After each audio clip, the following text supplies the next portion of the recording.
Ben होरोविट्ज जो को founder है ऑप्सवेयर कंपनी के, जो कि एक सॉफ्टवेयर बेस्ड कंपनी है, कितनी रियलिस्टिक बात कहते हैं देखिए। As a startup CEO I slept like a baby, I woke up every 2 hours and cried. कितनी जिंदा दिल बात कही है इन्होंने। जितने भी स्टार्टअप एंटरप्रेन्योर्स हैं यहां पर, वो इस बात को दिल से मानेंगे। स्टार्टअप भी एक बच्चे की तरह होता है जिसे खूब संभालना पड़ता है, केयर करके उसे बड़ा किया जाता है।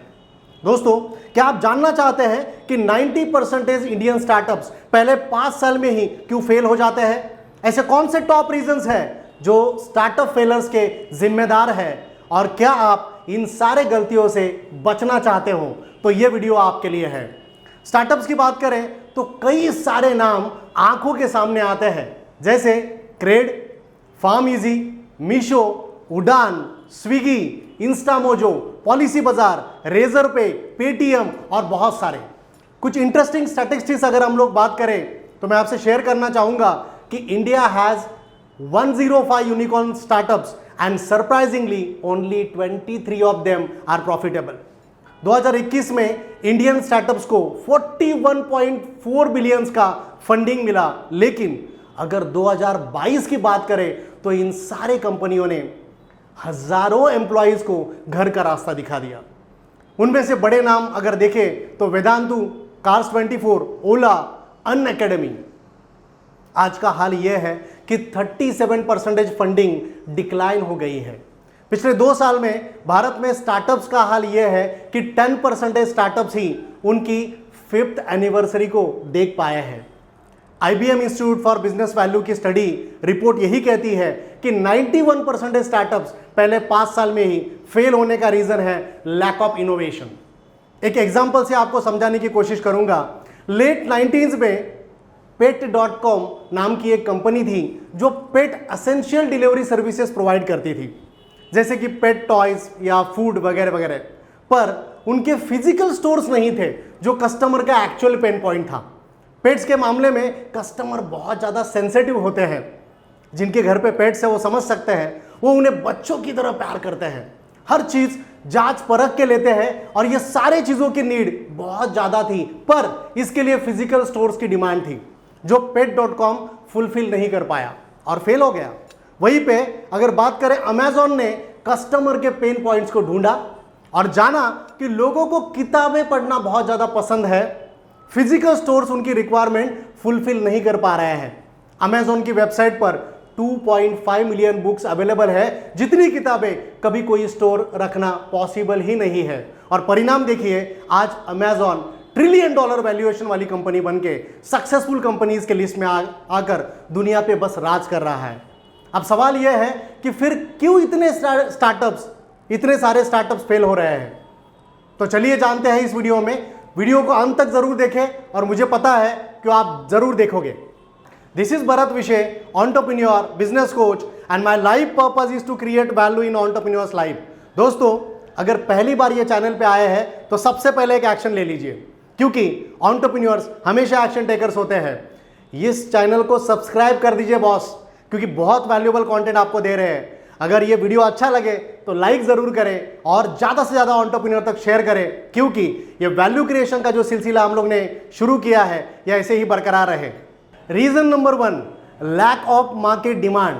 सबसे कॉमन रीजन स्टार्टअप फेलर का यही है कि जो प्रोडक्ट या सर्विस कंपनी डिलीवर कर रहे हैं, क्या उसकी जेन्युइनली कस्टमर को नीड है भी या नहीं।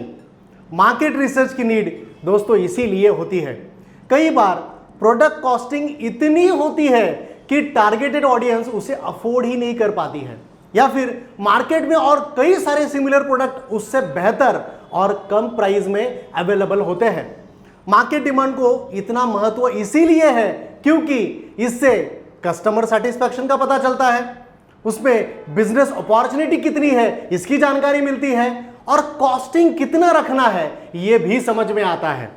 Reason number 2, insufficient funding. बहुत सारे स्टार्टअप्स प्रॉफिट में आने से पहले ही मार्केट से बाहर हो जाते हैं, क्योंकि मार्केट में स्टैंड करने के लिए फंडिंग की जरूरत पड़ती है। एंटरप्रेन्योर बहुत सारे सपने लेकर स्टार्टअप्स की शुरुआत तो कर लेते हैं, पर पैसों की कमी की वजह से मार्केटिंग और प्रोडक्ट डेवलपमेंट में इन्वेस्ट नहीं करने की वजह से उनकी ग्रोथ लिमिटेड रह जाती है।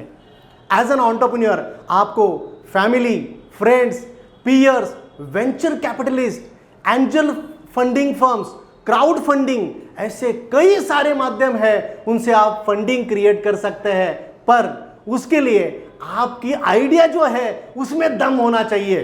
दोस्तों, मैं कई सारे बिजनेस ओनर से मिलता हूं, उनसे कुछ सवाल पूछता हूं, जो सवाल मैं आज आपसे भी पूछना चाहता हूं, जो आपकी आंखें खोल देंगे और बेटर रिजल्ट्स के लिए आपको प्रिपेयर भी करेंगे। सबसे पहला मेरा सवाल है आपसे, क्या आप सेल्स को बढ़ाने के लिए बहुत एफर्ट्स तो डाल रहे हो पर एक्सपेक्टेड आउटकम को अचीव नहीं कर पा रहे हो? दूसरा सवाल, टीम को बिल्ड करने के प्रोसेस में लोगों को ट्रेन करते करते बस थक चुके हो? लोग आते हैं, सीखते हैं और अच्छी अपॉर्चुनिटी मिलते ही बस निकल जाते हैं। तीसरा सवाल, आपने धंधा प्रॉफिट कमाने के लिए किया था पर अकाउंट्स को उठा के देखे तो पता चलता है कि इधर उधर से पैसा इकट्ठा करके सैलरी और रेंट्स आप पे कर रहे हो। तो दोस्तों, आपके ये सारे प्रॉब्लम्स का सॉल्यूशन हमारे पास है, and that is ESJ membership programme. Description box में आपको लिंक दिया है, फॉर्म भरिए और जुड़िए हमसे और हर प्रॉब्लम का सॉल्यूशन आपको मिल जाएगा। चलिए बात करते हैं रीजन नंबर 3 के बारे में, and that is revenue projections. Business की शुरुआती समय में स्टार्टअप्स बिजनेस जनरेट नहीं कर पाते हैं। कई सारे ऑर्गेनाइजेशंस उनका ब्रेक इवन पॉइंट यानी नो प्रॉफिट नो लॉस उसे अचीव करने में साल निकल जाता है। तो कई बार स्टार्टअप्स ब्रेक इवन पॉइंट पे पहुंचने के लिए 3 से 5 साल भी ले लेते हैं। जब एंटरप्रेन्योर्स बिजनेस का प्लान बनाते हैं उस समय वो अज्यूम करते हैं कि उन्हें इमीडिएटली प्रॉफिट होने लग जाएगा, लेकिन रियलिटी मैच नहीं होने की वजह से स्टार्टअप फेल हो जाते हैं। रेवेन्यू फोरकास्टिंग ये एक क्रूशियल स्किल है जिसकी स्टार्टअप में बहुत ज्यादा जरूरत होती है। ये एंटरप्रेन्योर्स को एक्सपेंसेस प्लान करने में, कैश फ्लो मैनेज करने में और इन्वेस्टर्स को अट्रैक्ट करने में काफी मदद करते हैं। अनसर्टन सिचुएशंस को भी ध्यान में रखना उतना ही जरूरी होता है और इसीलिए रेवेन्यू प्रोजेक्शन का स्टार्टअप में बड़ा वैल्यूएबल रोल है। दोस्तों, reason number 4, ignoring customer feedback. Business का रेपुटेशन गिरने का यह सबसे बड़ा कारण है। इससे नेगेटिव रिव्यूज क्रिएट होते हैं, कंप्लेंट्स बढ़ती है और इससे कंपनी की इमेज खतरे में आ जाती है। इस चीज को स्टार्टअप्स बेयर नहीं कर सकते हैं क्योंकि उनकी कोशिश तो ट्रस्ट और कॉन्फिडेंस बढ़ाने की होती है। आज का जमाना सोशल मीडिया का है और आप सब जानते हैं कि अगर हमें एक सादा फैमिली डिनर भी प्लान करना है ना, तो होटल में भी जाना है तो सबसे पहले हम होटल के रिव्यूज चेक करते हैं और उसके बेसिस पे होटल चूज करते हैं।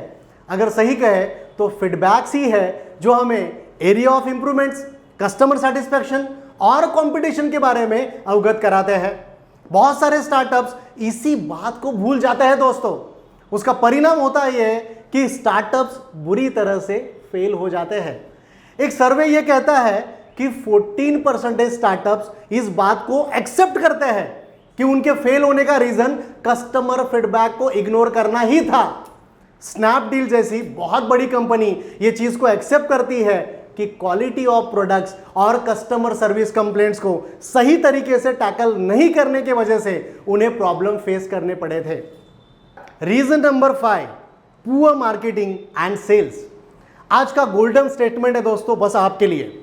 Sales is where you call prospect while marketing is where the prospect calls you. ये लाइन सब कुछ बयान करती है। अगर आपके पास दुनिया का सबसे बेस्ट प्रोडक्ट भी होगा ना, तो भी आप सक्सेसफुल नहीं हो सकते अगर आप उसकी सही तरह से मार्केटिंग और सेल्स का एफर्ट्स नहीं लगा पाते। आपके कंपनी के रेपुटेशन को बढ़ाने का काम मार्केटिंग करता है। कंपनी को प्रॉफिटेबल बनाना है तो सेल्स और मार्केटिंग के बिना बस ये सपना ही रह जाएगा। आपके प्रोडक्ट या सर्विसेज का अगर आप अवेयरनेस नहीं कर पाए तो उसका इंपैक्ट सेल्स पे दिखेगा और यही गलती बहुत सारे स्टार्टअप्स करते हैं।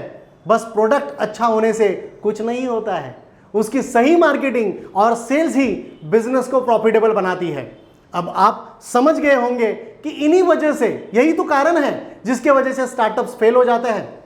तो आप ये गलतियां करने से बचो और बाकी जो एंटरप्रेन्योर्स है वो दोस्तों से ये वीडियो शेयर करो दोस्तों, ताकि वो भी ये गलतियां ना करें।